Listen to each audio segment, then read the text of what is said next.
ఒరే చిన్న, ఏం డాడీ, నిన్ననగా చెప్పాను ఆ గోడ గడియారంలో బ్యాటరీ మార్చరా అని. ఇంతవరకు చేయలేదు. ఏమైందిరా? డాడీ, నువ్వు ఆ పని నాకు చెప్పొద్దు, చాలా చిరాగ్గా ఉంది. ఏమైందిరా? దాంట్లో వచ్చే శబ్దం. చిన్న, ఏ పని చేయకుండా ఖాళీ కూర్చొని తింటూ ఉంటే ఇరుగు పొరుగు వారి మాటలే కాదు, గోడకున్న గడియారంలో ముళ్ళు చేసే శబ్దం కూడా అరుస్తున్నట్లు అనిపిస్తుంది. ఒరే కరారా. ఏం డాడీ, ఈ బావిలో నీళ్ళు ఎలా చూడాలరా? అది కూడా నేను చెప్పాలి డాడీ. ఆ తాడుగు చివరన బకెట్ కట్టి లోపల పడేస్తే నీళ్లు పైకి లాగొచ్చు, అంతే కదా?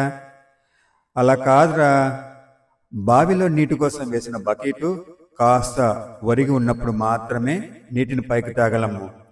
అలాగే మనలో ఒదిగి ఉండే తత్వం ఉన్నప్పుడే జీవితంలో ఎదుగుతాము. డాడీ, మళ్ళీ పిల్లలు పైకి ఎదగాలంటే తల్లి తండ్రి నీడలో ఉండి అడుగు జాడలు నడిస్తేనే పిల్లలకు మంచి భవిష్యత్తు ఉంటుంది. అరే, నీకు ఇంకో చిన్న విషయం చెప్పాలండి. ఏం డాడీ? వాళ్ళు వీళ్ళు ఏమనుకుంటున్నారని ఆలోచిస్తూ ఉంటే ఎప్పటికీ వాళ్ళ చేతుల్లో బందీలుగానే ఉండిపోతాం. కాస్త స్వతంత్రంగా ఆలోచించి మంచి మంచి నిర్ణయాలు తీసుకో, నీకే బాగుంటుంది భవిష్యత్తు. అలాగే డాడీ. డాడీ, ఈ బకెట్ నీళ్ళతో బాత్రూంలో పెట్టనా? పెట్టే, నేను స్నానం చేసి ఆఫీస్కి వెళ్ళాలి.